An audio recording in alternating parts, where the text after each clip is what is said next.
බුදුරජාණන් වහන්සේ දෙවෙනි ආර්ය සත්‍යදි දේශනා කරනවා දුක ඇති වෙන්න හේතුව තෘෂ්ණාවයි කියලා පින්වතුනි. දුකට හේතු දෙකක් නැහැ. දැන් ඔබ තුල දුක තියෙනවා, මා තුල දුක තියෙනවා. ජාති ජරා ව්‍යාධි මරණ මේ දුකෙන් අපි නිරතුරුව පීඩා විඳිනවා පින්වතුනි. දෙවෙනි ආර්ය සත්‍යදී බුදුරජාණන් වහන්සේ දේශනා කරනවා මේ දුක ඇතිවීමට හේතුව තෘෂ්ණාවයි කියලා පින්වතුනි. කුමක් කෙරෙහි තෘෂ්ණාවද? රූප, වේදනා, සංඥා, සංකාර, විඥානයන් කෙරෙහි තෘෂ්ණාව. එනම් ඔබ කල්පනා කරන්න, ඔබත් මමත් තුල දුක තියෙනවා නම් දුකට හේතුව වන තෘෂ්ණාව අපි තුල තියෙනවද නැද්ද පින්වතුනි? තමා තුල දුකට හේතුව වන තෘෂ්ණාව තියෙනවා. දෙවෙනි ආර්ය සත්‍යය බුදුරජාණන් වහන්සේ තමා තුලින් අපිට පෙන්වුවා. තුන්වෙනි ආර්ය සත්‍යදී බුදුරජාණන් වහන්සේ දේශනා කරනවා දුක ඔබ තුල තියෙනවා. දුකට හේතුව තෘෂ්ණාවක් ඔබ තුල තියෙනවා. දුක නැති කරන්න නම් තෘෂ්ණාව නැති කළ යුතුයි කියන තුන්වෙනි ආර්ය සත්‍ය දේශනා කරනවා. එහෙමනම් පින්වතුනි, අපි තුල දුක තියෙනවා නම්, අපි තුල දුකට හේතුව තෘෂ්ණාව තියෙනවා නම්, දුක නැති කරන්න, තෘෂ්ණාව නැති කරන්න ඕනේ කවුද? තමාමයි පින්වතුනි, තමාමයි. අන්න හතරවෙනි ආර්ය සත්‍ය දේශනා කරනවා දුක ඔබ තුලයි තියෙන්නේ. දුකට හේතුව තෘෂ්ණාවත් ඔබ තුලයි තියෙන්නේ. දුක නැති කර යුත්තේ ඔබමයි. දුක නැති කිරීමේ මාර්ගය සුන්දර ආරෂ්ඨාංගික මාර්ගයයි කියලා පින්වතුනි. බලන්නකො මේ සුන්දර මාර්ගය තමා තුලින් චතුරාර්ය සත්‍ය දකින්න අවබෝධ කරන මාර්ගයේ ලෝතුරා බුදුරජාණන් වහන්සේ අපිට කියලා දුන්නා. ලෝතුරා බුදුරජාණන් වහන්සේ මේ උතුම් චතුරාර්ය සත්‍යයන් තමා තුලින් දකින්න මේ සුන්දර මාර්ගය කියද්දී පින්වතුනි, ලෝතුරා බුදුරජාණන් වහන්සේගේ සම්මා සම්බුද්ධ ඥානේ අසිරියමයි අපි දකින්න ඕනේ. මේ චතුරාර්ය සත්‍ය තමා තුලින් මේසා සරලව අපි දැක්කා. මේ සරලව දේශනා කළා වූ මේ ධර්මය අවබෝධ කරගන්න බුදුරජාණන් වහන්සේට මහා සාගරයේ ජලයට වඩා රුධිරය දන් දෙන්න වුණා පින්වතුනි. මහා පොළවේ පස් වලට වඩා ශරීර මාංශ දන් දෙන්න වුණා. මේසා ප්‍රමාණ දස පාරමී ධර්මයන්ගේ ඵලයයි මේ උතුම් චතුරාර්ය සත්‍ය කියන්නේ. ලෝතුරා සම්මා සම්බුද්ධ ඥානය තුලින්, ධර්මයේ සක්කාත ගුණය තුලින් අපිට මේ ගැඹුරු ධර්ම බුදුරජාණන් වහන්සේ සරල කරලා දේශනා කරනවා පින්වතුනි. අපි තුලින් දුක දකිද්දී, අපි තුලින් දුකට හේතුව තෘෂ්ණාව දකිද්දී, අපි තුලින් දුකේ නැතිවීම දකිද්දී, අපි තුලින් දුක නැති කරන මාර්ගය ආරෂ්ඨාංගික මාර්ගය දකිද්දී අපි සාදු සාදු කියලා ලෝතුරා බුදුරජාණන් වහන්සේටමයි සාදුකාර දෙන්න ඕනේ පින්වතුනි. ලෝතුරා බුදුරජාණන් වහන්සේගේ සම්මා සම්බුද්ධ ඥානයේ අසිරිමත් භාවයමයි බුදුරජාණන් වහන්සේ අපිට මේ පෙන්නලා දෙන්නේ. පින්වතුනි, තමා තුලින් චතුරාර්ය සත්‍ය අපිට මතු කරලා පෙන්නුවත් සාරා සංක කල්ප ලක්ෂ සියක් කෝටි ප්‍රකෝටි ගානක් පටිච්ච සමුප්පන්නව අපි මේ සම්භවාත්‍රේ ඉපදෙද්දී අතීතේ සම්මා සම්බුද්ධ ශාසන දසදහස් ගානක් අපිට මුණ ගැහිලා තියෙනවා පින්වතුනි. මේ මොහොතේ ඔබ මේ භික්ෂුවගෙන් ධර්මයේ ශ්‍රවණය කරනවා වගේ ජීවමාන බුදුරජාණන් වහන්සේලාගෙන් අපි ධර්මයේ ශ්‍රවණය කළා තියෙනවා. ජීවමාන අතීතයේ වැඩ සිටියා වූ රහත් උත්තමයන්ගෙන් අපි ධර්මයේ ශ්‍රවණය කළා තියෙනවා. නමුත් අපිට තාමත් පින්වතුනි, තමා තුලින් බුදුරජාණන් වහන්සේ පෙන්වන චතුරාර්ය සත්‍ය දකින්න, අවබෝධ කරගන්න අපිට පුළුවන්කමක් ලැබුණේ නැහැ පින්වතුනි. ඇයි ඒ පුළුවන්කම නොලැබුණේ පින්වතුනි? බුදුරජාණන් වහන්සේ දේශනා කරනවා එකම එක කාරණයක් නිසායි කියලා. මොකක්ද එකම එක කාරණය? මේ දුක කියන කාරණය අපි තාම නොදැක්ක නිසාමයි කියලා. පින්වතුනි, ලෝතුරා බුදුරජාණන් වහන්සේ දුක්ඛ සත්‍ය මේ ජාති ජරා ව්‍යාධි මරණ ශෝක පරිදේව කියන දේශනා කළා. බුදුරජාණන් වහන්සේ සැබෑ දුක හැටියට අපිට දකින්න කියන්නේ මේ සතර අපා දුකයි පින්වතුනි. මේ සතර අපා දුකයි මම දැස් දෙක පියාගෙන අතීත පංච උපාදානස්කන්ධයට හිත යොමු කරලා මන් දකිනවා මන් සංසාරේ බල්ලෙක් පූසෙක් හරකෙක් වෙලා තිරිසන් ලෝකවල කල්ප කොච්චරනම් දුක් විඳින්නේ නැද්ද කියලා. මම සංසාරේ പ്രേත ලෝකවලට වැටිලා කල්ප කීයක් නම් සෙම් සොටු කකා දුක් විඳින්නේ නැද්ද කියලා. මම සංසාරේ මහා සාගරයේ අසුරෙක් වෙලා ඉපදිලා අර සාගර ජලය තෘෂ්ණාවෙන් උපාදානය කරගෙන කල්ප කොච්චරක් නම් ජීවත් වෙන්නේ නැද්ද කියලා.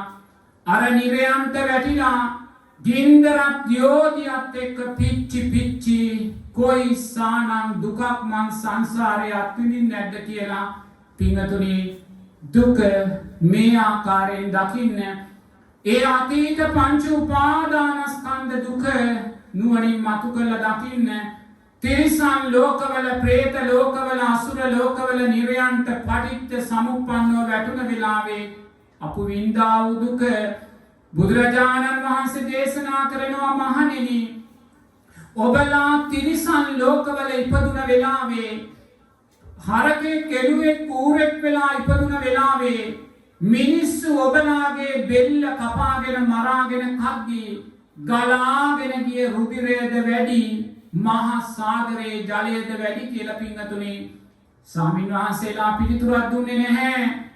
එතන සියලු දෙනාම හිටියේ සද්ධානුසාරී ධම්මානුසාරී ස්වාමීන් වහන්සේලා. උන්වහන්සේලා පිළිතුරක් දුන්නේ නැහැ. බුදුරජාණන් වහන්සේ පිළිතුරු දෙනවා මහණෙනි අපි මේ ආපු දීර්ඝ භව ගමනේ අපි තිරිසන් ලෝකවලට වැටුණ වෙලාවේ මිනිස්සු අපේ බෙල්ල කපාගෙන මරාගෙන කාපු වෙලාවේ ගලාගෙන ගිය රුධිරය මහා සාගරයේ ජලයට වැඩි කියලා පින්වතුනි මොහොතක් ඔබ දැස් දෙක පියාගෙන මහා සාගරයේ ජලයට හිත යොමු කරන්න. ඒ සාගර ජලය එකම රුධිර සාගරයක් කියලා දකින්න පින්වතුනි. ඒ රුධිර සාගරය වෙන දෙයක් නෙමේ. ඔබ මම තිරිසන් ලෝකවල ඉපදුන වෙලාවේ මිනිස්සු අපේ බෙල්ල කපාගෙන මරාගෙන කාපු වෙලාවේ ගලාගෙන ගිය රුධිරය කියලා දකින්න. අපි මේ ජීවිතයේ උතුම් සෝවාන් ඵලය සාක්ෂාත් කර නොගත්තොත් පින්වතුනි දීර්ඝ අබුද්ධෝත්පාද කාලයක් එන්නේ. මෛත්‍රී බුදුරජාණන් වහන්සේ පහළ වෙන්නේ මිනිස්යාට පරමායුෂ 80000ක් වෙච්ච තැනදී අවුරුදු ලක්ෂ 50කට වැඩි යයි පින්වතුනි. ඒ වගේම අනාගතයේ මුර්ග සංඥා වෙනවා. මිනිස්යා තිරිසනෙක් බවට පත් වෙනවා. එකිනෙකා මරාගෙන කනවා නැවතත් මිනිස්යා මිනිමස් කන යුගයට එනවා පින්වතුනි. ඒ නිසා මේ සංසාර බය දකින්න සතර අපාය කෙරෙහි බිය ඇති කරගන්න බුදුරජාණන් වහන්සේ නිරයන් 132ක් ගැන සූත්‍රගත ධර්මයේ දේශනා කරනවා. නිරයන් 132ක් පින්වතුනි බලන්නකො සුගතියට අදාළ ලෝක කීයක්ද තියෙන්නේ කියලා. මේ කාම ලෝකය කියන්නේ තුසිතේ යාමේ නිම්මාන රතිය පරිනිම්මිත වසවත්තිය තාවතින්සේ චාතුරු මහරජිකය මනුස්ස ලෝකය. ඒ වගේම රූපාවචර අරූපාවචර බ්‍රහ්මතල තියෙනවා. අනාගාමී බ්‍රහ්මතල පහක් තියෙනවා පින්වතුනි. මෙපමණයි සුගතියට සැපයට සමාධියට අදාළ ලෝක තියෙන්නේ. එවන් සුගතියට අදාළ සැපයට අදාළ ලෝක සීමිත වෙද්දී නිරයන් විතරක් 132ක් තියෙනවා කියලා බුදුරජාණන් වහන්සේ දේශනා කරනවා. බුදුරජාණන් වහන්සේ නිරය කියලා කියන්නේ පින්වතුනි දැන් අපේ සමහර පින්වතුන්ලා සම්මා දිට්ඨිය දුර්වල පින්වතුන්ලා කියනවා දිව්‍ය ලෝකයක් තියෙන්නේ මේ මනුස්ස ලෝකේ නිරයක් තියෙන්නේ මේ මනුස්ස ලෝකේ කියලා පින්වතුනි. ඒ සම්මා දිට්ඨිය දුර්වලභාවය බුදුරජාණන් වහන්සේට අදාළව බවාත්‍රයේ ගලපලා බලන්නේ නැහැ. අනේ බුදුරජාණන් වහන්සේගේ ධර්මයට අදාළව මේ බවාත්‍රයේ දුක මතු කරලා දකිද්දී එයා නිරේ දුක දකින්න පින්වතුනි. බුදුරජාණන් වහන්සේ දේශනා කරනවා මේ නිරය තියෙන්නේ මහ පොළවෙන් යොදුන් 10000ක් යටයි කියලා පින්වතුනි. මහ පොළවෙන් යොදුන් 10000ක් යට තියෙන ස්වභාවික පරිසර කලාපයකටයි නිරය කියන්නේ. නිරය කියන්නේ මේ දෙවි කෙනෙක් මැව්වා වූ දෙයක්, බ්‍රහ්මයෙක් මැව්වා වූ දෙයක්, බුදුරජාණන් වහන්සේ මැව්වා වූ දෙයක් නෙමෙයි පින්වතුනි. නිරය කියලා බුදුරජාණන් වහන්සේ දේශනා කරන්නේ මේ මහ පොළවෙන් යොදුන් 10000ක් යට තියෙන ස්වභාවික පරිසර කලාපයක්. මේ ස්වභාවික පරිසර කලාපය ගිනි කඳු යායක් පින්වතුනි. ගිනි කඳු යා දැන් මේ මනුස්ස ලෝකයේ ආශ්‍රිතව බලන්න, අපි ජීවත් වෙන ලෝකයේ ආශ්‍රිතව බලන්න විවිධ පරිසර කලාපයන් තියෙනවා.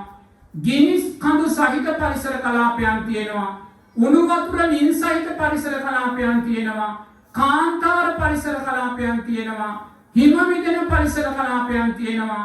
මේවා කවුරුත් ඇති කරපු දේවල් නෙමේ පින්වතුනි, හේතුඵල ධර්මයන්. අන්න ඒ වගේ බුදුරජාණන් වහන්සේ දේශනා කරන නිරය මේ මහ පොළවෙන් යට යොදුන් 10000ක් යට තියෙන ස්වභාවික පරිසර කලාපයක් පින්වතුනි. ගිනි කඳු යායක්. බුදුරජාණන් වහන්සේ දේශනා කරනවා මේ නිරයේ මහා නිරයන් දෙකක් ගැන. චතුස්කන්‍ය චතුස්ද්වාරය කියන මහා නිරය පින්වතුනි. බුදුරජාණන් වහන්සේ දේශනා කරනවා මේ මහා නිරය ගිනි ජාලාවන්ගෙන් ඇවිලෙනවා කියලා. ගිනි ජාලාවන්ගෙන් ඇවිලෙනවා. මේ මහා නිරය වටා ඝන පවුරක් තියෙනවා කියනවා පින්වතුනි. එතකොට මේ ඝන පවුර කියන්නේ මොකද්ද? කවුරුත් ගිහිල්ලා හැදුවා වූ පවුරක්ද? නෑ පින්වතුනි. මේ ඝන පවුර කියන්නේ අර මහා ගිනි කඳු යායෙන් ගලාගෙන යන ලාවා ගලා ගිහිල්ලා අර ගිනි කඳු යාය වටේ ශක්තිමත් පවුරක් පැදෙනවා පින්වතුනි. මෙන්න මේ පවුර මැදි කරගෙනයි චතුස්කන්‍යේ චතුස්ද්වාරේ මහා ගිනි ජාලාවන් ඇවිලෙන්නේ. දැන් මිනිස්සෙක් මේ ජීවිතේ මිනිස්සෙක් හැටියට ඉපදෙනවා. ඉපදිලා මරණාසන්න මොහොතේ ලෝභ සිතක්, ද්වේෂ සිතක්, වෛර සිතක් ඇති වෙලා උපාදාන පත්‍ය භව, භව පත්‍ය ජාති කියන ධර්මතාවය තුල අර චතුස්කන්‍ය චතුස්ද්වාරේ ඕපපාතිකව ඉපදෙනවා පින්වතුනි. අර කෙනෙක් මැරිලා මාළුවෙක්ගේ කුසේ ඉපදෙනවා වගේ, කෙනෙක් මැරිලා പ്രേත ලෝකයේ ඕපපාතිකව ඉපදෙනවා වගේ මරණාසන්න මොහොතේ ද්වේෂ සිතක්, වෛර සිතක්, ක්‍රෝධ සිතක් උපාදානය වුණොත් අර චතුස්කන්‍යේ චතුස්ද්වාරේ මහා ගිනි නිරේ ඉපදෙනවා කියලා බුදුරජාණන් වහන්සේ දේශනා කරනවා. දැන් රෝහලේ ලෙඩ ඇඳක රෝගියෙක් මරණාසන්නව කෑ ගහනවා පින්වතුනි. මේ රෝගියා මරණාසන්නයි. එයා කෑ ගහන්නේ මාව පිච්චෙනෝ, මාව දනෝ, මාව පිච්චෙනෝ කියා කෑ ගහනවා. දොස්තර මහතුරුයාට වතුර දෙනවා. නර්ස් නෝනලයාට වතුර ඉහෙනවා. ඒත් මේ රෝගියා කෑ ගහනවා මාව පිච්චෙනෝ, මාව දනෝ කියලා. මොකද්ද මේ වෙන්නේ? සංස්කාර පත්‍ය විඥානං. කළා වූ අකුසල් සංස්කාරයන්ට අදාළව දැනීම සකස් කරලා දෙනවා පින්වතුනි. එයාට නිරය පේනවා, එයාට නිරේ ගිනි රස්නිය දැනෙනවා. එයා මැරෙනවා. චතුස්කන්‍යේ ගිනි නිරේ ඕපපාතිකව ඉපදෙනවා. අනදැනියා ගිනි නිරේ ඕපපාතිකව ඉපදිලා බුදුරජාණන් වහන්සේ දේශනා කරනවා මේ ගිනි නිරේ සත්වයේ පරමාංශ තප්පරයයි 2යි පින්වතුනි. මේ ඉපදෙනවා, මේ පිච්චෙනවා, මේ මැරෙනවා. ආයිමත් ඉපදෙනවා, පිච්චෙනවා, මැරෙනවා. මේ වගේ පින්වතුනි අවුරුදු ලක්ෂ ගාණක් මේ නිරිසතා අර චතුස්කන්ධ චතුස්ද්වාරේ මහා ගිනි ජාලාවේ පිච්චි පිච්චි මෙරි මෙරි ඉපදෙනවා පින්වතුනි. දැස් දෙක පියාගෙන මොහොතක් දකින්න මේ ලෞතර බුදුරජාණන් වහන්සේ දේශනා කරන්නේ ඔබෙත් මගෙත් අතීත පංච උපාදානස්කන්ධ දුකේ කතාවයි පින්වතුනි. මේ ජීවිතයේ ඔබත් මමත් උතුම් සෝවාන් ඵලය සාක්ෂාත් කර නොගත්තොත් ඔබෙත් මගෙත් අනාගත පංච උපාදානස්කන්ධ දුකේ කතාවයි. ලෞතර බුදුරජාණන් වහන්සේ මේ ඔබටත් මටත් දේශනා කරන්නේ ඔබ දැස් දෙක පියාගෙන දකින්න සංසාරේ ඔබත් මමත් මේ චතුස්කන්ධය චතුස්ද්වාරේ නිරේ ඉපදිලා දේශය වඩලා මෝහය වඩලා මිත්‍යා දෘෂ්ටීන් වඩලා කේන්ති අරගෙන වෛර කරලා අවසාන චුතිසිතට ඒවා උපාදානය වෙලා මේ චතුස්කන්ධේ චතුස්ද්වාරේ ඉපදිලා පිච්චි පිච්චි මැරි මැරි ඉපදුන හැටි නුවණින් දකින්න පින්වතුනි. පිච්චි පිච්චි මැරි මැරි ඉපදුන හැටි නුවණින් දකින්න. අපි උතුම් සෝවාන් ඵලය තාම සාක්ෂාත් කරගෙන නැහැ. ඒ නිසා අපි මේ දුකෙන් තාම මිදලා නැහැ පින්වතුනි. අපි මේ සතර අපා දුකෙන් මිදලා නැහැ. බුදුරජාණන් වහන්සේ දේශනා කරනවා මේ චතුස්කන්ධ චතුස්ද්වාර මහා නිරයේ මේ පිච්චි පිච්චි මැරි මැරි ඉපදෙන මිනිස්සයා අවුරුදු ලක්ෂ ගාණක් එහෙම පිච්චෙද්දී එයාට පේනවා කියනවා අර වට කරලා තියෙන මහා ඝන පවුරේ දොරටුවක් කරලා තිනවා. ඒ දොරටුව අරින්නේ කවුරුත් නෙමෙයි පින්වතුනි. අර ලාවා වලින් හැදුනා වූ අර ඝන බැම්ම ස්වභාවික හේතුන් නිසාම කොතනින් හෝ දිය වෙලා එයාට පේනවා දොරටුවක්. එයා දොරටුවෙන් පයින්නවා කියනවා පින්වතුනි. දුකෙන් මිදෙන්න අයියා දොරටුවෙන් පැන්නේ. නමුත් එයා කොතෙන්ටද වැටුනේ? බුදුරජාණන් වහන්සේ කියනවා යා අලු නිරේට වැටුණා. මම මේ සූත්‍රගත ධර්මයේ ඔබට දේශනා කරන්නේ චතුස්කන්ධය චතුස්ද්වාරයෙන් යා වැටෙන්නේ අලු නිරේට. අලු නිරේ කියන්නේ පින්වතුනි උණු අලු වලින් ගහන යොදුන් ලක්ෂ ගානක ප්‍රදේශයක්. එතකොට මේ උණු අලු කවුරුත් උණු කරලා දැම්මද? කවුරුත් මේ උණු අලු ගෙනල්ලා දැම්මද? නැහැ පින්වතුනි. අර යොදුන් ලක්ෂ ගානක් විශාල චතුස්කන්ධ චතුස්ද්වාරයේ තියෙන මහා ගිනි නිරයෙන් අර ගිනි කඳු යායෙන් ගලාගෙන යන ලාවා ගලාගෙන ගිහිල්ලා උණු අලු බවට පත් වෙලා සුන්දර හේතුඵල ධර්මයන් ස්වභාවික ක්‍රියාවලිය පින්වතුනි නිරිසතා පැන්නේ සැප හොයාගෙන වැටුනේ කොතෙන්ද? උණු අලු නිරේට. බුදුරජාණන් වහන්සේ දේශනා කරනවා දෙපා තබන තැන පිච්චෙනවා පින්වතුනි. දෙපා පිච්චෙනවා. දෙපා පිච්චි මේ වේදනාවෙන්ම මැරි මැරි ඉපදෙනවා. දැස් දෙක පියාගෙන මොහොතක් දකින්න. ඔබත් මමත් මේ උණු අලු නිරයට වැටුණ වෙලාවේ පින්වතුනි කොයිසා පිච්චි අවුරුදු ලක්ෂ ගානක් අපි දුක් විඳින්නේ නැද්ද? බුදුරජාණන් වහන්සේ දේශනා කරනවා අවුරුදු දහස් ගානක් දසදහස් ගානක් මේ උණු අලු නිරේ දුක් විඳින නිවිසතා උණු අලු නිරේනුත් පයින්නවා කියලා. කොතෙන්ටද? ගුට නිරේට. ගුට නිරේ කියන්නේ පින්වතුනි තියුණු තුඩ සහිත පණුවන් කෝටි ප්‍රකෝටි ගානක් ජීවත් වෙන නිරය. ඒ කියන්නේ දැන් බලන්න මුලින් චතුස්කන්ධය චතුස්ද්වාරය මහා ගිනි කඳු යාය ඊට පස්සේ ලාවා ගලාගෙන ගිහිල්ලා නිවිලා උණු අලු නිරය ප්‍රමාණිකූල උෂ්ණත්වය අඩු වෙනවා.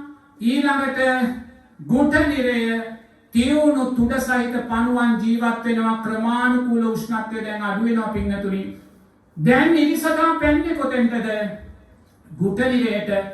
මේ ගුට නිරේ ජීවත් වෙන පණුවන් පින්වතුනි ඒගොල්ලන්ගේ තුඩ අඟල් දෙකේ ඇණයක් තරම් තියුණුයි කියලා බුදුරජාණන් වහන්සේ දේශනා කරනවා. දැන් උණු අලු නිරයෙන් සැප හොයාගෙනයි මේ නිරිසතා පැන්නේ. වැටුනේ ගුට නිරයට.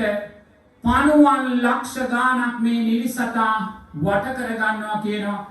අර තියුණු තුඩෙන් මස කනවා කියනවා, හම කනවා කියනවා, ඇට කනවා කියනවා, ඇට මිදුළු කනවා කියනවා, කාල විනාශ කරනවා කියනවා.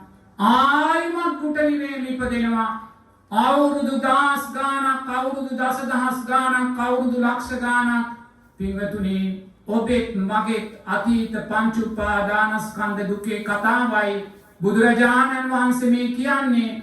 ඔබ මේ ජීවිතයේ උතුම් සෝවාන් ඵලය සාක්ෂාත් කර නොගත්තොත් අනාගත පංච උපාදානස්කන්ධ දුකේ කතාවයි ලෝතුරා බුදුරජාණන් වහන්සේ මේ කියන්නේ.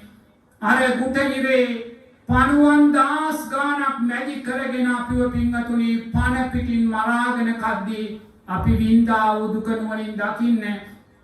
ගුට නිරේ අවුරුදු දහස් ගණන් දසදහස් ගණන් ජීවත් වෙන නිරිසතා දේශයමයි වැඩෙන්නේ, ලෝභ සිත්මයි වැඩෙන්නේ, පරිගැනීමමයි වැඩෙන්නේ, වේදනාවමයි වැඩෙන්නේ, තව තව අකුසල් ශක්තිමත් වෙනවා පින්වතුනි. මේ නිරිසතා ගුටනිරෙන් බුදුරජාණන් වහන්සේ දේශනා කරනවා හිඹුල් වනයේට වැටෙනවා කියලා. මොකද පින්වතුනි මේ හිඹුල් වනය කියන්නේ අපේ අම්මලා අපිට පොඩි කාලේ කිව්වා කටු හිඹුල කියලා. අම්මා කිව්වා පුතේ බොරු කියන්න එපා. ඔබ බොරු කිව්වොත් ඔබ යමපල්ලන් කටු හිඹුලේ නක්කයි කියලා. එතකොට මං අහනවා අම්මගෙන් අම්මේ මොකද්ද කටු හිඹුල කියන්නේ කියලා. එතකොට අම්මා කියනවා නිරේ ගහක් විතර හිටවලා තියෙනවා. ඒකේ තියුණු කටුහයි කරලා තියෙනවා. යමපල්ලෝ අපිව මේ ගහට නගනවා කියලා. අපේ අම්මා කියපු කතාව මම එදා විශ්වාස කළා පින්වතුනි. නමුත් සූත්‍රගත ධර්මයේ තියෙන්නේ කටු හිඹුල කියලා නෙමෙයි, හිඹුල් වනය කියලා. හිඹුල් වනය කියන්නේ මොකද්ද? නිරයේ තියෙන ශාක පද්ධතිය. දැන් මුලින් චතුස්කන්ධයේ චතුස්ද්වාරය මහා ගිනි කඳු යායෙන් ගලාගෙන යන ලාවා ගලාගෙන ගිහිල්ලා උණුවලු නිරය, උළුවලු නිරයෙන් ක්‍රමානුකූල උෂ්ණත්වය අඩු වෙලා ගුට නිරය පණුව ජීවත් වෙනවා. ගුට නිරයෙන් උෂ්ණත්වය අඩු වෙලා දැන් නිරයේ ස්වභාවික ශාක පද්ධතිය පින්වතුනි. බුදුරජාණන් වහන්සේ දේශනා කරනවා මේ හිඹුල් වනේ සෑම ශාකයකම මුලෙත් කටු තියෙනවා, කඳෙත් කටු තියෙනවා, අත්තෙත් කටු තියෙනවා කියලා පින්වතුනි. මේ කටු කවුරුත් හයි කරපු කටු නෙමේ. අපේ වියලි කලාපීය ශාක පද්ධතිය ගන්න. අපේ වියලි කලාපීය ශාක පද්ධතිය කටු සහිතයි පින්වතුනි. තියුණු කටු සහිතයි. අන්න ඒ වගේ නිරේ උෂ්ණාධික පරිසරයට ඔරොත්තු දෙන්න මේ හිඹුල් වනේ සෑම ගහක්ම මුලෙත් තියුණු කටු තියෙනවා, කඳෙත් තියුණු කටු තියෙනවා. පින්වතුනි දැන් මහ පොළව ගිනියම් වෙලා තියෙන්නේ. නිරිසතා පයින්නවා හිඹුල් වනයේට. නවතින්න බෑ, නැවතුනොත් පිච්චෙනවා දෙපා පින්වතුනි. ඔබ හිතන්නකෝ දවල් 12ට මහ පාරට යන තාර පාරට හොඳට අවුව තියෙන වෙලාවකට ඔබට පුළුවන්ද සෙරෙප්පු දෙක නැතුව මහ පාරේ යන්න පින්වතුනි? මහ පාර ඕනේ නෑ. අපි රුවන්වැලි මහා සෑ සමුදුන් වහන්සේ ගන්න. ඒ මහා සෑය ඉදිරිපිට අර ගල්තලාවේ දවල් 12ට අපිට යන්න පුළුවන්ද? එච්චර සුන්දර තැනක පින්වතුනි. එහෙමනම් ඔබ හිතන්න නිරේ හිඹුල් වනය කොහොම ඇද්ද කියලා. නිරිසතා වැටුණා, නවතින්න බෑ, නිරිසතා දුවනවා පින්වතුනි. නැවතුන දෙපා පිච්චිලා මැරෙනවා. නිරිසතා දුවනවා. දුවන වෙලාවේ නිරිසතාගේ ශරීරය හැම ඉරෙනවා කියනවා, මස ඉරෙනවා කියනවා, ඇට ඉරෙනවා කියනවා. මැරි ඉපදෙනවා පින්වතුනි. අර කියවුණු කටු වලට මුළු ශරීරෙම ඉරිල යනවා. සමහර වෙලාවට අපි ඔය ආරණ්‍යගතව කුටිවල වැඩ ඉන්නකොට එක ප්‍රදේශයක් පුරාවටම පින්වතුනි පතොක් තියෙනවා. මම ඒ වෙලාවට කල්පනා කරනවා දෙයියනේ මේ පතොක් ගස් අස්සෙන් මට දුවන්න සිද්ධ වුණොත්, මේ මහ පොළව රස්නේ වැඩි වෙලා මට මේ පතොක් ගස් අස්සෙන් දුවන්න සිද්ධ වුණොත් මට ඒ රූපෙට මොකක් වෙයිද කියලා පින්වතුනි. අන්න අර නිරිසතා හිඹුල් වනේ නවතින්න බෑ, මහ පොළව ගිනියම් වෙලා දුවනවා. අර තියුණු කටු වලට ඉරිලාම මැරෙනවා පින්වතුනි. මේ හිඹුල් වනේ අවුරුදු ලක්ෂ ගණන් දුක් විඳලා මේ නිරිසතා අසිපත්‍ර වනයේට වැටෙනවා කියනවා. අසිපත්‍ර වනය කියන්නේ නිරේ තියෙන ස්වභාවික ශාක කලාපයමයි. අසිපත්‍ර වනයේ සෑම ගහකම පත්‍ර කැපෙන ස්වභාවයෙන් යුක්තයි කියනවා. තියුණු කැපෙන ස්වභාවයෙන් දැලි පිහියක් වගේ කියනවා. පින්වතුනි අපේ වියලි කලාපීය ශාක පද්ධතිය ගන්න කැපෙන ස්වභාවයේ පත්‍රයන් තියෙනවා පින්වතුනි. අන්න ඒ වගේ නිරිසතා අසිපත්‍ර වනයේට වැටෙන්නේ. නවතින්න බෑ, නිරිසතා දුවනවා. ගිනි ගිනි රස්නෙන් පොළව ගිනියම් වෙලා නිරිසතාට නවතින්න බෑ, දුවන දිවිල්ලට අර පත්‍රවලට නාය කැපෙනවා කියනවා, බෙල්ල කැපෙනවා කියනවා, උදරය කැපෙනවා කියනවා. මැරි ඉපදෙනවා කියනවා පින්වතුනි. නිරිසතා මේ අසිපත්‍ර වනයේ අවුරුදු ලක්ෂ ගණන් ජීවත් වෙලා ශාරෝදක නදියට වැටෙනවා කියනවා. මොකද මේ ශාරෝදක නදිය කියන්නේ? නිරයේ තියෙන ගංගා ඇලදොල පද්ධතිය පින්වතුනි. අපේ මේ මනුස්ස ලෝකයේ තියෙනා වූ මේ පංච මහා ගංගා, යමුනා, අචරවතී, සරබු, මහී කියන මේ පංච මහා ගංගා වගේ නිරයේ තියෙන ගංගා එළදොල වතුරෙන් නෙමේ පිරෙන්නේ පිංගතුනි. ජල උල්පත් නැහැ. උල්පත් වලින් මතුවෙන්නේ යෝධියමයි ගිනි වතුරමයි. පිංගතුනි ශාරෝදක නදියට පයින්නේ පිපාසය නිසාමයි. දියවීම නිසාමයි. ඕනෙ නිසාමයි. බීගන යනවා කියනවා. දිව පිච්චෙනවා, උගුර පිච්චෙනවා, බඩවැල් පිච්චෙනවා. මැරි ඉපදෙනවා පිංගතුනි. කල්ප කොච්චරක්නම් මේ විදියට නිරයන් 132ක් ගැන කියනවා. මේ සෑම නිරයකදීම වැඩෙන්නේ අකුසල්මයි. මොකද විඳින්නේ දුකක්මයි. පිංගතුනි දැස් දෙක පියාගෙන නුවණින් දකින්න. බුදුරජාණන් වහන්සේ දේශනා කරනවා ඔබේ මගේ මහගෙදර මොකද්ද පිංගතුනි? මං ඔබෙන් ඇහුවොත් ඔබේ මහගෙදර මොකද්ද කියලා ඔබ පිළිතුරු දෙයි මගේ මහගෙදර කියන්නේ මට අම්මගෙන් තාත්තගෙන් ආච්චිගෙන් සීයාගෙන් හම්බුන ගෙදෙට්ට කියලා. පිංගතුනි බුදුරජාණන් වහන්සේ මහගෙදර කියන්නේ ඒකට නෙමේ. ඒ ගෙදර අපිට අවුරුදු 50ක් අයිති වෙයි, 75ක් අයිති වෙයි, ඊට වඩා නැහැ. නමුත් ඔබේ මගේ මහගෙදර කියලා බුදුරජාණන් වහන්සේ දේශනා කරන්නේ පින්වතුනි මේ සතර අපායමයි. මේ සතර අපාය ඔබත් මමත් මහගෙදර කරගෙන කල්ප සියක් කෝටි ප්‍රකෝටි ගානක් දුක් විඳා කියලා බුදුරජාණන් වහන්සේ දේශනා කරනවා. ඒ මහගෙදර බදු ගිවිසුම අපි තාම අවසන් කරලා නැහැ පින්වතුනි. ඒ බදු ගිවිසුම අපි කවදා හරි අවසන් කරන්නේ උතුම් සෝවාන් ඵලය සාක්ෂාත් කරගන්න මොහොතේමයි. ඒ නිසා මේ සතර අපා දුක දකින්න මන් දැස් දෙක පියාගෙන නුවණින් දකිනවා. මේ නිරයන් 132 සෑම බින් අඟලකම මන් සංසාරේ කරක් ගහලා තියෙනවා පින්වතුනි. මම දෙපා නොතිබපු බින් අඟලක් ඔය නිරයන් 132 නැහැ. ඒසා දීර්ඝ පටිච්ච සමුප්පන්න ගමනක් අපි මේ දුකත් සමග අපි ඇවිල්ලා තියෙනවා පින්වතුනි. අන්න බුදුරජාණන් වහන්සේ දුක මතු කරලා පෙන්නනවා. මේ දුක මතු කරලා දකින්න කියනවා. නමුත් අපි මේ දුක දකින්නේ නැහැ පින්වතුනි. තිරිසන් සතෙක් දැක්කොත් බල්ලෙක් පූසෙක් හරකෙක් කියලා දකිනවා. ප්‍රේතෙක් දැක්කොත් ප්‍රේතියා හැටියට දකිනවා. අසුරයා ගැන කතා කරද්දී අසුරයා දකිනවා. නිරිසතා ගැන කතා කරද්දී නිරිසතා දකිනවා. දෙයනේ සංසාරේ අපි අකුසල් වඩලා මේ සතර අපායන්ගේ කොච්චරනම් දුක් විඳාද කියලා අපි දකින්නේ නැහැ පින්වතුනි. නිසා මේ දුක දකින්න, මේ දුක මතු කරන්න. මේ දුකට අපි වැටුනේ කුමක් නිසාද පින්වතුනි? රූප වේදනා සංඥා සංකාර විඥානයන් කෙරෙහි ඇති කරගත්තා වූ තෘෂ්ණාව නිසාමයි. වෙන හේතුවක් නිසා නෙමෙයි. ඒ නිසා මේ දුක නැති කරන්න ඕනේ තමන්මයි. මේ දුක නැති කිරීමේ සුන්දර මාර්ගය ආර්ය අෂ්ටාංගික මාර්ගයමයි පින්වතුනි. ඒ නිසා සුන්දර තෑග්ගක් අපේ ගෞරවනීය නායක ස්වාමින් වහන්සේ ඔබ හැමතෙම මේ මොහොතේ දෙනවා.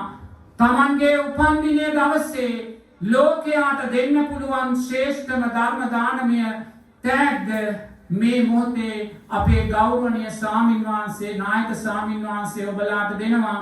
ඒ නිසා ඒ ගෞරවනීය ස්වාමින් වහන්සේ ගෞරවයෙන් භක්තියෙන් අපිට දෙන්නා වූ අපිට තිරණ කරන්නා වූ මේ සුන්දර තෑග්ග පින්වතුනි ජීවිතයට දරා ගන්න. මේ උතුම් චතුරාර්ය සත්‍ය ධර්මයන් මේ මොහොතේ පටන් ජීවිතයට දරා ගන්නවා කියන අදිෂ්ඨානෙට එන්න දැන් ඔබට මම මතක් කළා. චතුරාර්ය සත්‍යේ මුල්ම ආර්ය සත්‍ය දුකයි කියන කාරණය පින්වතුනි.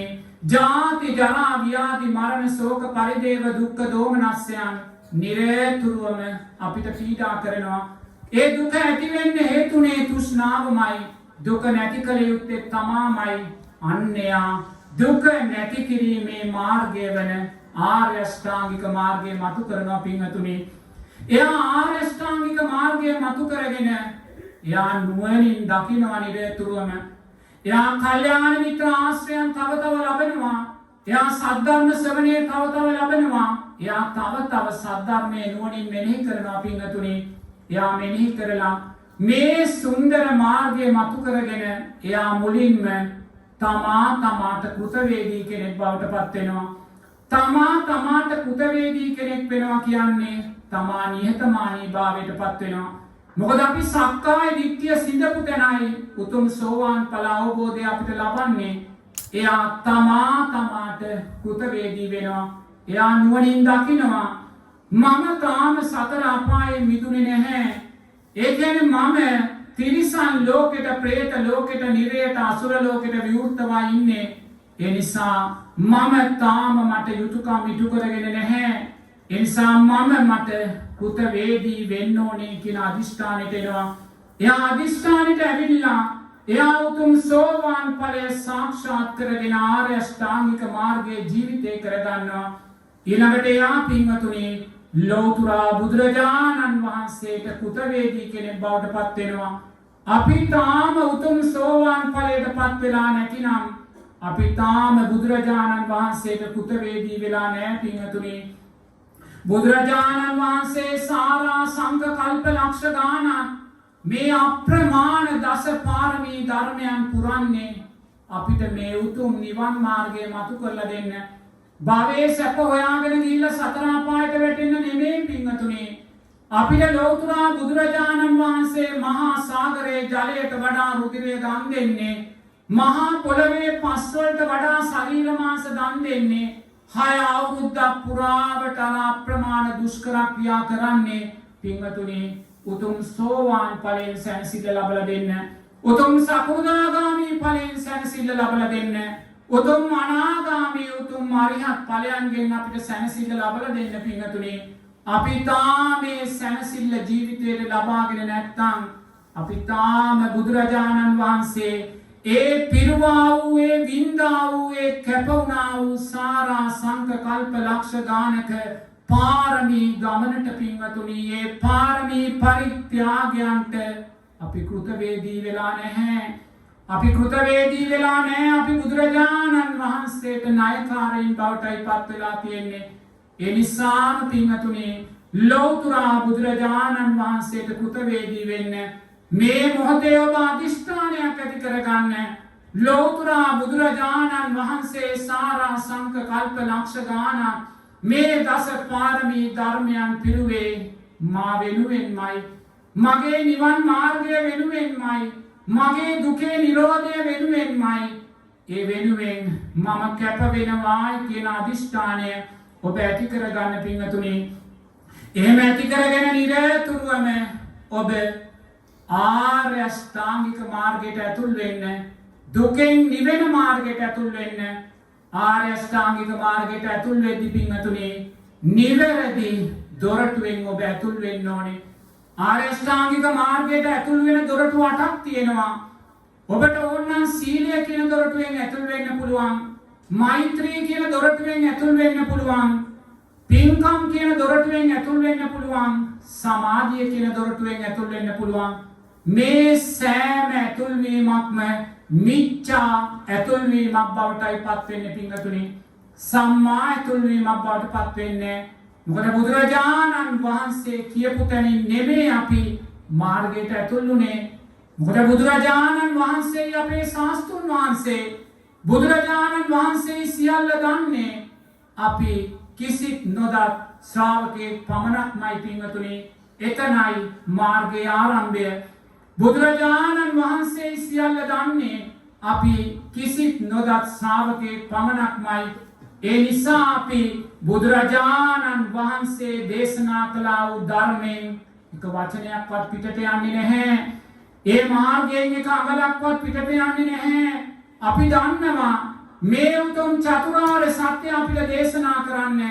තමා තුලින් මේ චතුරාර්ය සත්‍ය මතු කරන්න. බෝධි සත්‍යෝ සාරා සංඝ කල්ප ලක්ෂ ගානක් අප්‍රමාණ කැපවීමක් කළා කියලා පින්වතුනි. ඒ විශ්වාසය අපිට තියෙනවා. ඒ නිසා මාර්ගය පිළිබඳ විචිකිච්ඡාවක් සැකයක් අපිට නැහැ. අපි බුදුරජාණන් වහන්සේට අදාළව මාර්ගයට යනවා. කොතනින්ද අපි මාර්ගයට ඇතුල් වෙන්නේ? සම්මා දිට්ඨියෙන් පින්වතුනි. මේ ලෝක ධාතුව තුල තියෙන සුන්දර මාර්ගය කුසලයේ මතු කරන පින මතු කරන ආර්ය ශ්‍රාංගික මාර්ගයට ජවය දෙන මේ ලෝක ධාතුව තුල තියෙන සුන්දර මාර්ගයයි සම්මා දිට්ඨිය කියලා බුදුරජාණන් වහන්සේ දේශනා කරන්නේ කාරණා 7ක් බුදුරජාණන් වහන්සේ සඳහන් කරනවා පින්වතුනි. පළවෙනි කාරණය තමයි තෙරුවන් කෙරෙහි වූ ශ්‍රද්ධාව. බුදුරජාණන් වහන්සේ ධර්ම රත්නය සංඝ රත්නය කෙරෙහි වූ ශ්‍රද්ධාව පින්වතුනි. අපි බුදුරජාණන් වහන්සේ දේශනා කළා වූ ධර්මයෙන් බැහැරට යන්නේ නැහැ. දැස් දෙක පියාගෙන මොහොතක් දකින්න. එදා දීපංකර බුදුරජාණන් වහන්සේගේ පාදමූලෙදී අපේ බෝධිසත්වයින්ට අවශ්‍ය නම් තිබුණා උතුම් චතුරාර්ය සත්‍ය අවබෝධ කරගන්න. නමුත් බෝධිසත්වය උතුම් චතුරාර්ය සත්‍ය අවබෝධය කරා යන්නේ නැහැ පින්වතුනි. උන්වහන්සේ හිතනවා මම තනිවම නිවන් අවබෝධ කරන්නේ නැහැ. තවත් සියක් කෝටි ප්‍රකෝටි ගානක් අසලන සත්වයින්ට නිවන් මාර්ගය කියලා දීලායි මම උතුම් චතුරාර්ය සත්‍ය අවබෝධ කරන්නේ කියලා සංසාරයට බහිනවා පින්වතුනි. සාරා සංක කල්ප ලක්ෂ ගානක් දසපාරමී ධර්ම පුරනවා.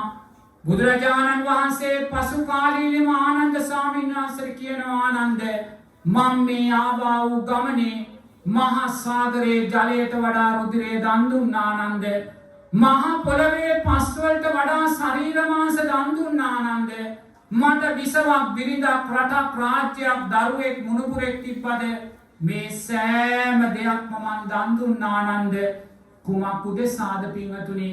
ඔබ මමත් මේ මොහොතේ මේ ලබන ධර්මයේ සැනසෙල්ල උදෙසාමයි.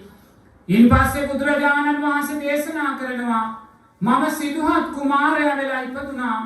මට රම්‍ය සුරම්‍ය සුබ මාලිකා ලැබුණා. සක්විති රජකමේ උරුමය ලැබුණා.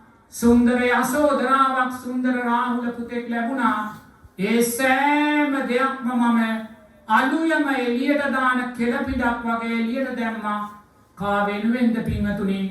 මේසා සුන්දර අසිරිමත් දේවල් බෝධිසත්වය අතහැරියේ ඔබත් මමත් වෙනුවෙන්මයි.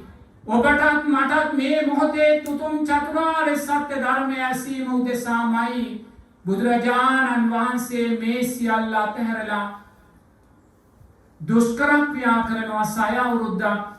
බුදුරජාණන් වහන්සේ දේශනා කරනවා ආනන්ද මට ගුරුවරයෙක් හිටියේ නෑ. මට මාර්ගය කියලා දෙන්න කෙනෙක් හිටියේ නෑ. මට පතක් පොතක් තිබුණේ නෑ. මම දුකෙන්මයි දුක තුලින්මයි දුක ජය ගන්නවා කියලා හිතුවේ. ඒ නිසා ආනන්ද මං ශරීරයට දුක් දුන්නා. මං සමහර දාට එක කඩලැටයක් විතරයි වැළඳුවේ. සමහර දාට මං එක මුං ඇටයක් විතරයි වැළඳුවේ. සමහර දාට එක බත් ඇටයක් විතරයි වැළඳුවේ. මොකද මම හිතුවා දුක තුලින්මයි දුක ජය ගන්න කියලා. පින්වතුනි දැන් බුදුරජාණන් වහන්සේ කියනවා ආනන්ද මට දැන් ඇවිදින්න පණ නැහැ. මගේ උදරයට ඇඟිල්ල තිබ්බහම පිටකොන්දයි දැන් අහුවෙන්නේ. පිටකොන්දට ඇඟිල්ල තිබ්බහම උදරයටයි වදින්නේ. ඒසා මේ ශරීරයේ කුස වුණා ආනන්ද. මට දැන් ඇවිද ගන්න බෑ. මං දැන් කැලේ බඩගාමින් ජීවත් වෙන්නේ. මම බඩගාමින් ගිහිල්ලා අර ගොපලු රෑන් ඉන්න තැනට ගිහිල්ලා හරක් ඉන්න තැනට ගිහිල්ලා ගොපලු දරුවා ඈතට යනකම් ඉඳලා මම අර හරක්ගේ තනපිඩු වලට කට තියලා කිරි උරා බොනවා ආනන්ද. මේ හරක් මට පයින් ගහද්දී මම සිහිසුන්න වැටෙනවා. මම සතියක් දෙකක් සිහිසුන්න වැටිලා ඉන්නවා. මට සිහිය එනකොට මට බඩ ගා ගන්නවත් පණ නෑ ආනන්ද. මම අර හරක් ගාලේ හරක් පැටව දාලා තියෙන කහ පාට අසුචි කනවා ආනන්ද. ඒ කහ පාට අසුචි කද්දී මට අපුලක් දුගදක් දැනුන්නේ නෑ ආනන්ද. බෝධිසත්වයෝ කහ පාට අසුචි හරක් පැටවාගේ අසුචි වළඳද්දී අපුලක් දුගදක් නොදැනුනේ ඇයි පින්වතුනි? ඔබටත් මටත් මේ උතුම් ධර්මයේ දේශනා කිරීම උදෙසාමයි. වෙන දෙයක් උදෙසා නෙමෙයි. මේ උතුම් සම්මා සම්බුද්ධ රාජ්‍ය අවබෝධය උදෙසාමයි. අවසානයේ උන්වහන්සේ දකිනවා දුක තුලින් දුක ජය ගන්න බෑ කියලා. උන්වහන්සේ මධ්‍යම ප්‍රතිපදාවට එනවා.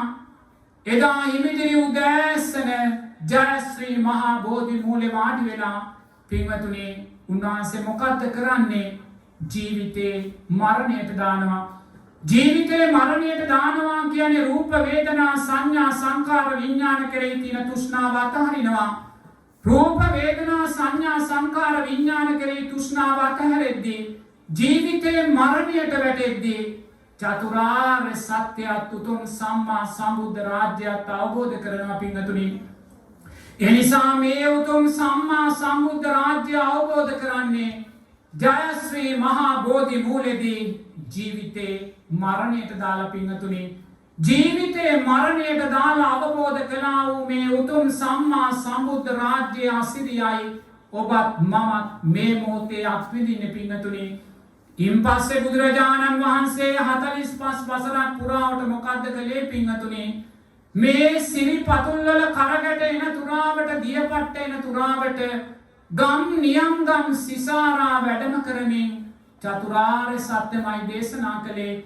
දුකෙන් මිදීමේ මාර්ගයමයි දේශනා කළේ. අවසානයේ කුසිනාරා නුවර පිරිනිවන් මංචකේ සැතපීලා බුදුරජාණන් වහන්සේ අවසාන වචන ටික ලෝකෙට දේශනා කරනවා. මොකද්ද බුදුරජාණන් වහන්සේ දේශනා කරපු අවසාන අවවාදය පින්වතුනි? ඔබට මටත් ලෝතුරා බුදුරජාණන් වහන්සේ උතුම් ශ්‍රී මුඛයෙන් දේශනා කළා වූ අවවාදය තමයි මහණෙනි, සියලු සංස්කාරයෝ අනිත්‍යයි. සියලු සංස්කාරයෝ අනිත්‍යයි. මොනවද මේ සංස්කාර කියන්නේ? ඔබ සිදු කරන්නා වූ කුසල් ධර්මයන් අකුසල් ධර්මයන් මේ සියලුම සංස්කාරයෝ වෙනස් වෙලා යනවා ආනන්ද. මේ සංස්කාරයන්ට බැඳෙන්න එපා. මේ සංස්කාරයෝ වංචාවක්, මේ සංස්කාරයෝ ප්‍රෝඩාවක්, මේ සංස්කාරයෝ ඇස් බැඳුමක් මහණෙනි. මේ සංස්කාරයන් විසින් ඔබව සාරා සංක කල්ප ලක්ෂ සියක් කෝටි ප්‍රකෝටි ගානක් ඔබව රවට්ටලා තියෙනවා. එනිසා තව දුරටත් මේ සංස්කාරයන්ට බැඳෙන්න එපා. මේ සංස්කාරයන්ගේ අනිත්‍යභාවයම නිරෝධයම දකින්න කියලා බුදුරජාණන් වහන්සේ දේශනා කරනවා. බුදුරජාණන් වහන්සේ පිරිනිවන් මංචකේ සැතපීලා අවසාන අවවාදයේ හැටියට අපිට කිව්වේ නෑ ඔබලා පින්කම් කරලා දිව්‍ය ලෝකයකට යන්න කියලා. ඔබලා සමාධිය වඩලා රූපාවචර අරූපාවචර බ්‍රහ්මතලයකට යන්න කියලා. ඔබලා පින්කම් කරලා මේ මනුස්ස ලෝකයේ සුන්දර උපතක් ලබන්න කියලා. ඇයි නොකිව්වේ පින්වතුනි? බුදුරජාණන් වහන්සේගේ කල්යාණ මිත්‍රභාවය බුදුරජාණන් වහන්සේ කැමති වුණේ නැහැ. ශාස්ත්‍රීය දිව්‍ය තලයක සුන්දර දෙවියෙක් වෙලා අවුරුදු ලක්ෂ ගාණක් ඉපදිලා ඔබත් මමත් ආයිමත් සතර අපායට වැටෙනවා දකින්න කැමති වුණේ නැහැ පින්වතුනි. රූපාවචර අරූපාවචර බ්‍රහ්මතලයක ඉපදිලා කල්ප ගාණක් සමාධි සුවේ නිදලා ආයිමත් සතර අපායට වැටෙනවා දකින්න බුදුරජාණන් වහන්සේ කැමති වුණේ නැහැ පින්වතුනි. බුදුරජාණන් වහන්සේගේ මහා කරුණා ගුණය බුදුරජාණන් වහන්සේ අපිට ඉලක්ක කළේ මේ සංස්කාරයන්ගේ අනිත්‍යභාවය දකින්න. ඔබත් මමත් අනාගත භව ගමනේ දුකට වැටෙනවා දකින්න බුදුරජාණන් වහන්සේ කැමති වුණේ නැහැ පින්වතුනි. ඒ අපරිමිත වූ සම්මා සම්බුදු ගුණයන් මතු කරගන්න බුදුරජාණන් වහන්සේගෙන් තොර දෙයක් ලෝකෙ දකින්න එපා. ඔබ ජීවිතේ යම් සතුටක් ලබද්දී, ඔබ ජීවිතේ යම් සැපයක් ලබද්දී, ඔබේ ජීවිතේ යම් බලාපොරොත්තුවක් ඉටු වෙද්දී බුදුරජාණන් වහන්සේම සිහිපත් කරගන්න.